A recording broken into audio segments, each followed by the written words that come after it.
10 years from today, Lisa Schneider will trade in her office job to become the leader of a pack of dogs. As the owner of her own dog rescue, that is. A second act made possible by the reskilling courses Lisa's taking now with AARP to help make sure her income lives as long as she does. And she can finally run with the big dogs. And the small dogs, who just think they're big dogs. That's why the younger you are, the more you need AARP. Learn more at aarp.org/skills. When you think about your future, you know what calls to you. Meaningful work, happiness, growth, and sharing these values with others. But how will you find all of that? There are many paths forward, including one you may not have considered. The military provides countless opportunities to pursue your calling, where you can be part of something bigger than yourself, while still being yourself, and having the future you want. You have a calling, we have an answer.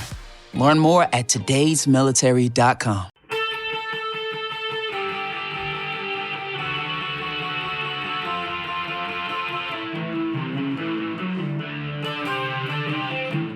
This is the Daily Blast from the New Republic, produced and presented by the DSR Network. I'm your host, Greg Sargent.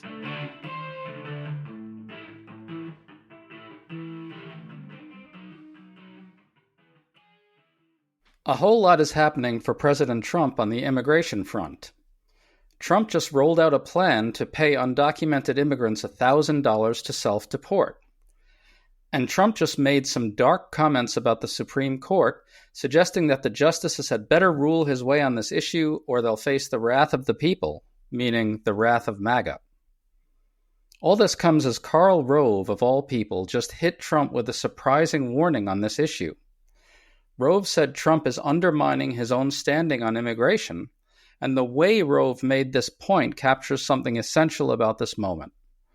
So we're going to unpack all of this with Laksha Jain, a co-founder of the election site Split Ticket. Laksha, good to have you on. Thanks for having me. Let's start with what President Trump said about the Supreme Court. To catch people up, the courts have said in several cases now that migrants he's deporting are entitled to due process and that the administration must facilitate the return of wrongfully deported Kilmar Abrego Garcia.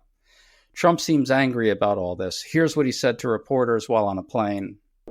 The people elected me in a landslide with every single, we won every swing state, we won everything there is to win by big numbers. Not only swing state, we won the popular vote by millions of votes. They elected me. This was the number one issue. And now we have judges radicalized and they're crazy.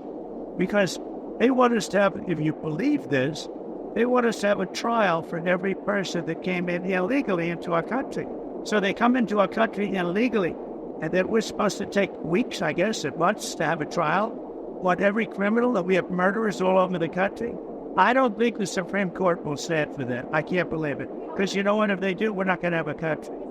Now, this is nonsense. Trump and Republicans won't spend more to beef up immigration courts, which would process migrants faster. But that aside, Laksha, Trump and Stephen Miller are getting more vocal about their real position, which is to end due process entirely for large numbers of migrants. This is a warning to the High Court that they'll face backlash if they don't side with Trump on ending due process. They seem to think this is a winner for them. I think it's not. What are your thoughts, Laksha? It's funny that Trump is choosing this of all the issues, because if you had to pick an issue on which the Democratic Party is just not trusted at all by the American public, it would be immigration. That is an issue where Democrats are far and away way less trusted historically and recently than the Republican Party. Yet this is the one particular case where if you have to fight about immigration as a Democrat, this is probably the case to do it, because the specifics of it are really bad for Trump. And it's not due to anything about Abrego Garcia as a person. It has to do with the fact that a lot of American voters just believe that the Trump administration is overstepping their constitutional authority here, even as they may give him the benefit of the doubt slightly on immigration. This is one case where even that approach gets pushed and they're like, hold on, no, this is a little bit too far for us. Yeah, and I think it actually is broader than just Abrego Garcia, right? I think it goes to due process more generally for migrants. Remember, they're trying to end due process for as many migrants as they can. We had this Post poll recently that found that a majority of independents, 52%, oppose sending undocumented immigrants who are suspected criminals to a prison in El Salvador without a hearing. That's the key, without a hearing. Laksha, that tells me there's a pretty decent chance that for the middle of the country, due process matters. What do you think? I mean, it does. It plainly does. I think we've seen this over and again. It's just one of those things where the specifics of the issue are really bad for the Republicans because denying people due process, that has never gone down well with the American public. And I think that's a large part of the reason why Trump, when he raises the salience of this, well, he's already getting slammed by the American public on stuff to do with economics, stuff to do with taxes. He's already losing their trust. This is not something where they're giving him really favorable marks, partly because they're mad at everything else and partly because he's picking the wrong angle to fight on. I think that's exactly right. And this brings me to Karl Rove. Listen to what he said over the weekend. Going out there and saying, for example, this guy from Maryland, I don't know whether he's a good guy or a bad guy. I don't know if he's a gang member or not. But the fact is bring him back to the United States, lay out the facts in a court of law, and get it done. Don't. It does no good to let that thing go out there for 4 or 5 weeks and eat away at the president's approval on immigration. Take a look at the difference between approval ratings on the border, where he is in positive territory by a good margin, and handling the issue of immigration, which includes these other things, and it's significantly less, and he's upside down. Laksha, we should note that it's a bit rich for Karl Rove to be talking about renditions this way, given George W. Bush's record. But still, there are a couple of really important things here. First, note that Rove says the Abrego Garcia thing is eating away at Trump's broader approval on immigration. It's extremely rare that you hear a Republican say something like that. What do you think of it? Yeah, I think Karl Rove is correct here, which is crazy for me as a Democrat to say. I never thought I'd be saying I agree with Karl Rove, but he is correct that Trump's handling of the Garcia case is actually eroding his standing on the immigration issue. And it's gotten to the point where he's actually, I would say, lost his edge on immigration entirely. I think if you look at the numbers, if you look at the data, whether it's the Times Siena poll, whether it's Blue Rose's data, everywhere kind of shows Donald Trump is not popular on immigration any longer. And I think a large part of the reason is because he's insistent on fighting the angle that migrants do not deserve due process. And that people start to get a little bit queasy with. They may not like migrants being here, but they also don't like the attitude of deporting them without a hearing. That seems to be a little bit of an overstep. And that is really the Trump/Stephen Miller position right now. To go back to what he said about the Supreme Court, he's basically putting the Supreme Court on notice. If you make us give due process to migrants, well, you're not going to have a country anymore, which is his coded way of saying the wrath of MAGA is going to be unleashed because, you know, for MAGA, it's all about preserving the country from these invaders and so forth, right? I mean, here Trump is essentially saying straight out that this is our issue. We're going to fight to the death on the insistence that we don't have to give due process for migrants. Yeah, and I think some of this comes down to the veil of invincibility that the Trump administration has been operating with. I think a lot of it has come down to they say, well, I mean, we won the election, so we can do what we want. And if anything showed us from 2016 to 20 and then 20 to 24, it's that the American public forgives a lot. And while they may be in a sense, right, that the American public is inclined to forgive a lot, that's usually not something that's true if the economy is going poorly. Once that happens, you start losing all types of battles everywhere because voters, when they're mad and you have a hammer, everything looks like a nail. I mean, I think this is also part of why if you see Kamala Harris's declining numbers throughout the campaign, it's partly because of this. Voters are mad at Biden and they were like, well, we're not going to give her the benefit of the doubt on anything. And I think this is, again, the Trump-Stephen Miller angle here, which is that go and deport the migrants, don't give them due process and everything. If you had a roaring stock market and a great economy, you may be able to get away with that. But when people don't have confidence about how you're running the country, that's going to extend elsewhere. To stay up to date on all the news that you need to know, there's no better place than right here on the DSR Network. And there's no better way to enjoy the DSR Network than by becoming a member. Members enjoy an ad-free listening experience, access to our Discord community, exclusive content, and more. Use code DSR2025 for a 40% off discount on sign-up at thedsrnetwork.com/buy. That's code DSR2025 at thedsrnetwork.com/buy. Thank you, and enjoy the show.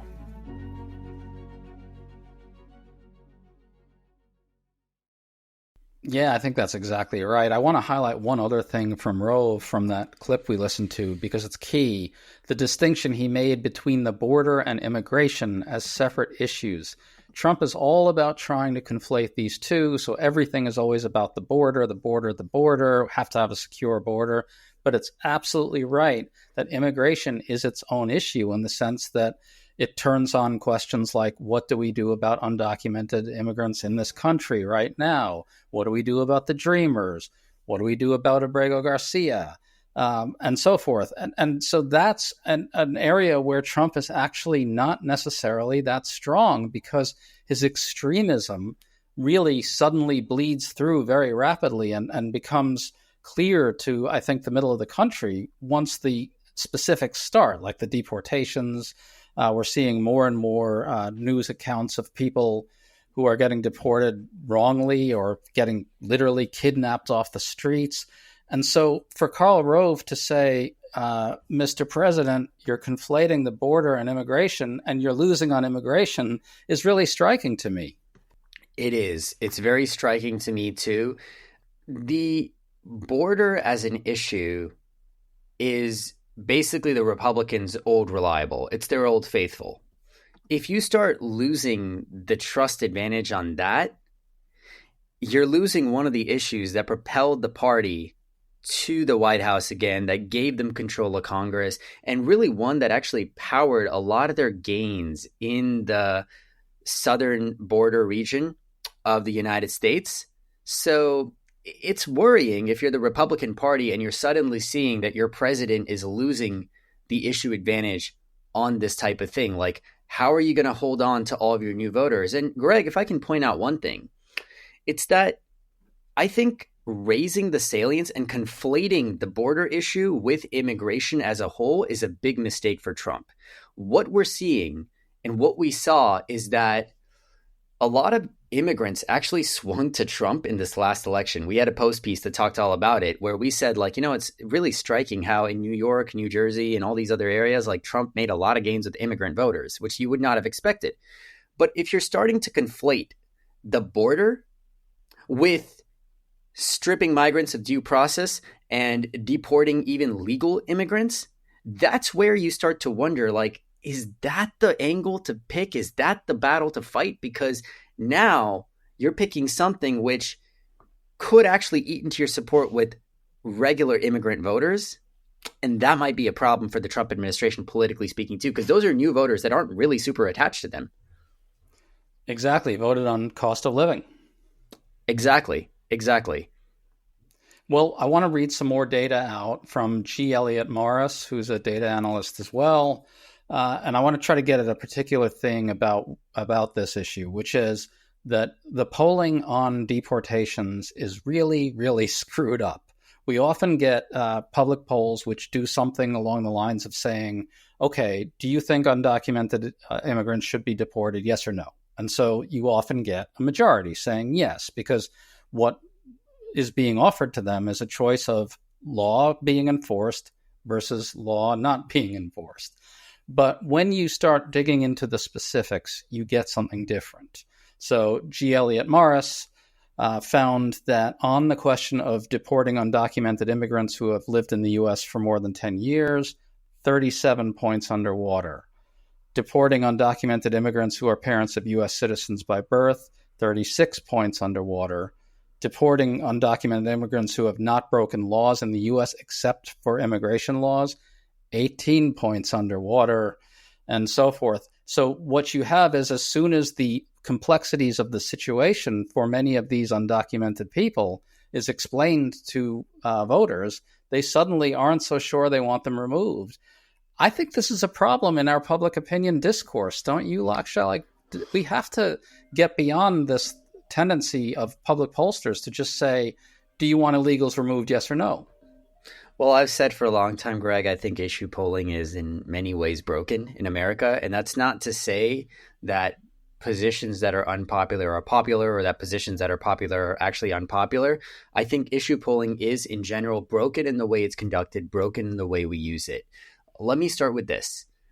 When you have a poll that says something like, do you support blank? It's important to remember that the public hasn't really been given a presentation of what's going on as either side would frame it. And so you have to be really careful in how you interpret it. Secondly, the details, the devil is often in the details. So for an issue like immigration, of course you're going to get people saying like, yeah, I want you to deport all illegals. Like, that's obviously what the voter is going to say. Now, if you use that to say, well, that's that, voters have spoken, they want this, but you don't look into the specifics, you'll find that that actually opens up a lot of political trapdoors and a lot of issues where neither side should be ignoring them. And I think the Garcia case is a perfect example, because had you polled right after the election, do you think migrants with suspected gang ties should be sent to a foreign prison, even if it circumvents due process? I think you could probably get better poll numbers than what you're getting right now. The thing is, when it's actually implemented and people realize what's going on, they react very differently, because issue polling cannot really properly capture the attitudes of the public until it's properly elevated into the mainstream, unless you're very careful with how you phrase it. Abortion is another great example of this, by the way. Well, it's interesting you say that, because Democrats are very willing, obviously, to engage on abortion, but they're still pretty skittish about engaging on immigration. And to your point, on these specifics, Democrats could be turning this issue into a winner for themselves by engaging on the specifics along the lines of how majorities oppose, deportations for people in the U.S. more than 10 years, or who haven't broken any laws other than immigration laws. These are places where Democrats can pick fights and win. Abrego Garcia, they can pick fights and win. It seems to me, Laksha, and I want to ask you about this, that if they don't do that, they actually play into Trump's hands in the following way. Trump and Stephen Miller, again, want everything to be about the border. They want everything to be about crime, right? We need unshackled power. Otherwise, we won't be able to get public safety under control. If Democrats don't engage on the issue, they let Stephen Miller and Trump frame it that way. Whereas when they point out the specific things that Trump is doing, they make it harder for Trump and Stephen Miller to move the subject to something that favors them. What do you think? Am I right or wrong about that? So I've said a combination of things on this. I think, firstly, Trump's approval on cost of living is like minus 15, which is actually atrocious. And Trump's approval when it comes to immigration is like minus 3 or minus 4, right? And so, like, salience wise, if you want to talk about an issue and only one issue, it would be cost of living. But with that said, I've never really felt that that is the way to approach it for two reasons. Firstly, the issue with the Kilmar Abrego Garcia case goes way beyond just numbers in public opinion.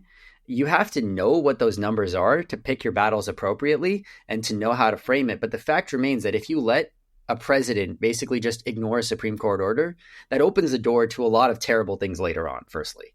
So I think just from the beginning, because I know everyone has this criticism about poll nerds, but just from the beginning, I think that angle of not engaging because you're doing better in cost of living is a terrible idea. Now, secondly, Greg, to your point, I think that you're not going to turn a 30-70 issue into a 70-30 one from engaging on it. And I think this is the mistake that a lot of activists and organizers make. But I also think that when an issue is 50-50, you can eat away into the president's support with a critical block of voters if you can frame it correctly and if you can go on the offensive. I think public opinion is malleable to some degree. And the realities of the case are really bad for Trump, to the point where I do think that if Democrats were smart in how they engaged on it and, avoided the emotional appeals and just stuck to this is a violation of due process rights, I think they could actually not only make some gains, but also just neutralize the trust advantage that Republicans enjoy on a very pertinent and potent issue, which I think is critical because otherwise this is always going to come up. And if you're going to lose a battle now, you may as well lose it in May 2025 rather than 26, because this is not the only time immigration is going to come up. So you're going to have to fight about it at some point, and this is probably the issue that you want to fight about. And as Karl Rove is warning, it's actually eroding that broader support on immigration generally. Just to close this out, Laksha, what do you think of this proposal to pay undocumented immigrants $1,000 to self-deport? I want to point out before we get to your answer, we're kind of back to Mitt Romney's 2012 position. People may forget this, but in those days, the Republican position was self-deport, not end due process completely. But it looks to me like this is not something the middle of the country will go for. Handing taxpayer money to undocumented immigrants who might have jobs here, who might have roles in communities, who might be, really at this point pretty Americanized to leave. I don't see it. What do you think? Again, I think like a lot of this comes down to the angle the Democrats choose to fight it with. I don't think that's going to be popular, but I also think if you choose to go on this from a no human is illegal angle, you're going to lose the specifics and you're going to lose the battle. I think if you go on it from an angle of this is costing taxpayers a lot of money for something stupid, why don't you find them? And then for the ones that have been productive for this country, why don't you find them, send them to the back of the line and give them like a temporary permit or something. And that way, if you engaged on it in that sense, that's actually Obama 2008, Obama 2012. And you could actually win on that angle. I think the mistake here is mostly that when our party, I say our because I'm a Democrat, but when our party sees this type of suggestion of it's absurd on its face, paying immigrants $1,000 to self-deport, firstly, that's not nearly enough financial incentive to get someone to leave the United States of America for their home country. And secondly, it's a ridiculous idea in implementation, conceptualization, and how it would even work. But if you start going with the angle of this is abominable because no human is illegal, understand that battle's already been lost. We've lost that battle over and again in the court of public opinion. What we haven't lost on is that this guy is wasting taxpayer money at a time when money is already tight for the American people. Why are you doing that instead of finding them $5,000 instead of rewarding them and saying, hey, you're fined $5,000. Now go to the back of the line. Maybe we can give you a work permit, but you're going to have to start over again. Exactly. And by the way, what has not been lost by Democrats is the argument over what we should do with people who are here, have been here for a long time, and have become productive members of U.S. society. That one is a winner for Democrats still. Laksha Jain, always great to talk to you, man. Thanks for coming on. Thanks, Greg. On May 14th, the New Republic's editor, Michael Tomasky, and staff writers Matt Ford, Timothy Noah, Tori Otten, and myself will host the next in our series, America in Crisis. With the new administration in place, this event will bring together influential political commentators with TNR's most engaged readers to explore what we can do to fight back against Trump's anti-democratic rampage. Join us on May 14th. You can register at atlasarts.org/events/TNR. Thanks so much.